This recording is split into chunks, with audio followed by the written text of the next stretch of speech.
Bonjour à tous, bienvenue dans cette nouvelle vidéo consacrée à la liberté financière. Aujourd'hui, nous allons explorer en profondeur les 4 piliers fondamentaux qui te permettront de devenir financièrement indépendant et libre. Cette vidéo est la première d'une série dédiée à ce sujet crucial, et elle t'aidera à mieux comprendre, et surtout mettre en pratique ces concepts pour améliorer ta gestion financière, et à terme, atteindre la liberté financière. Pourquoi tant de gens échouent-ils à atteindre la liberté financière? Beaucoup de personnes souhaitent augmenter leurs revenus, épargner plus, ou investir, mais très peu y parviennent. Pourquoi? Tout simplement parce que la majorité d'entre elles n'ont pas reçu d'éducation financière adéquate. Sans cette éducation, il est très facile de tomber dans des schémas de dépenses excessives, de ne pas savoir comment investir correctement, ou de croire à tort que le travail salarié est la seule source de revenus. Avant même de penser à faire fructifier ton argent, il est impératif de remettre de l'ordre dans tes finances personnelles. Une base financière solide est comme la fondation d'une maison, elle soutient tout le reste. Une fois que cette base est en place, tu pourras appliquer les 4 piliers de la liberté financière de manière efficace et durable. Pilier 1. L'éducation financière, le socle de ta réussite. Le premier pilier, et sans doute le plus important, est l'éducation financière. Une des grandes lacunes du système scolaire traditionnel est le manque d'enseignement sur la gestion de l'argent. On nous apprend des matières académiques, qui, pour certaines, nous seront peu utiles dans la vie adulte, mais la gestion financière, qui affecte directement notre quotidien, est largement négligée. Pourquoi l'éducation financière est-elle cruciale? Sans elle, même une personne qui gagne très bien sa vie peut tout perdre en raison de mauvaises décisions financières. Gagner beaucoup d'argent n'est pas suffisant pour devenir riche, il faut savoir le gérer. De nombreux exemples de célébrités, d'athlètes ou de gagnants de la loterie montrent que l'on peut toucher des sommes astronomiques et pourtant finir ruiné à cause d'une mauvaise gestion. La richesse véritable ne réside pas dans les objets matériels. Posséder une Ferrari, une immense maison ou le dernier gadget à la mode ne fait pas de toi une personne riche.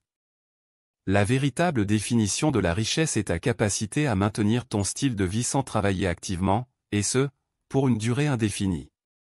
En d'autres termes, il s'agit de savoir combien de temps tu peux vivre sans avoir besoin de générer des revenus supplémentaires. Prenons un exemple simple. Un couple gagne 10 000 € par mois mais dépense 16 000 €. Ils sont contraints de puiser dans leur épargne ou d'emprunter pour couvrir cette différence. Cette situation est intenable à long terme. Malgré leurs revenus élevés, une gestion irresponsable de leur budget les conduit inévitablement à l'endettement et à des difficultés financières.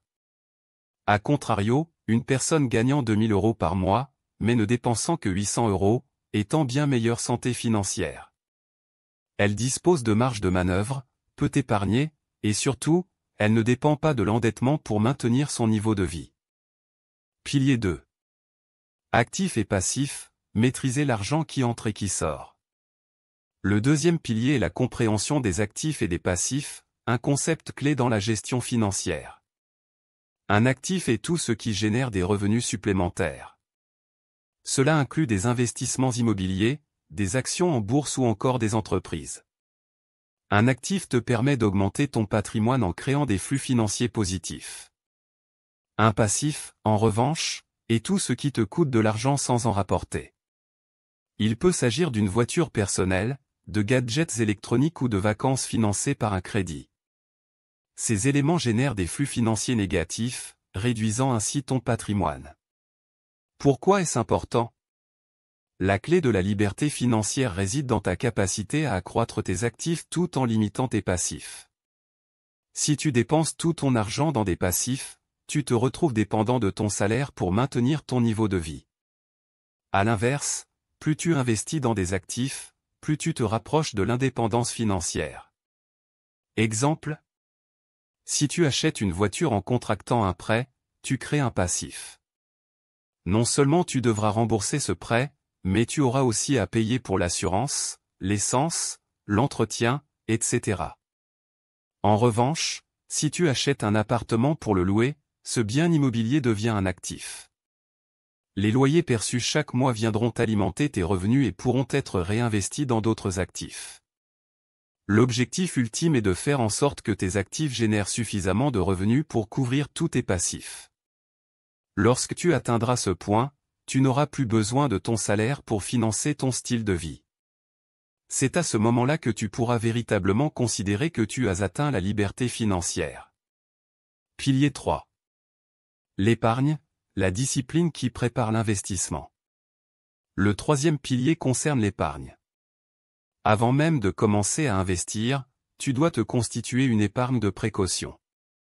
Il est recommandé d'épargner au moins 10% de ton revenu mensuel. Cette épargne te permet d'affronter les imprévus financiers sans devoir recourir à des crédits coûteux ou vendre des actifs. Pourquoi l'épargne est-elle si importante? Ton épargne doit te permettre de faire face à des situations imprévues, telles qu'une perte d'emploi, une panne de voiture, ou un problème de santé. Sans cette épargne, ces événements peuvent devenir de véritables catastrophes financières. L'objectif? Tu devrais viser à avoir l'équivalent de 3 à 6 mois de dépenses dans ton épargne de précaution. Cela te donne la tranquillité d'esprit et te permet de te concentrer sur tes investissements sans être constamment préoccupé par les imprévus. Pilier 4. L'investissement, le moteur de ta liberté financière. Une fois que tu as une éducation financière solide, que tu comprends les actifs et passifs, et que tu as une épargne de précaution en place, il est temps de passer à l'investissement, le quatrième pilier. Pourquoi investir? L'investissement est le moyen de faire travailler ton argent pour toi. Il ne s'agit pas simplement de stocker ton argent dans un compte bancaire, mais de le placer de manière à ce qu'il génère des rendements réguliers. Plus tôt tu commences à investir, plus l'effet de l'intérêt composé jouera en ta faveur. Il existe plusieurs types d'investissements. L'immobilier. Considéré comme stable et tangible, l'investissement immobilier peut te rapporter des revenus locatifs réguliers, et te permettre de bénéficier d'une appréciation de la valeur de tes biens. Internet. En tant que plateforme globale, Internet te permet de lancer des business à moindre coût, accessibles 24 heures sur 24, et 7 jours sur 7. Que ce soit pour vendre des produits ou des services, Internet est un outil puissant pour générer des revenus passifs. La bourse. Redoutée par certains, la bourse est un excellent moyen de faire fructifier ton argent à long terme. Avec une bonne éducation financière, tu peux minimiser les risques et maximiser tes gains.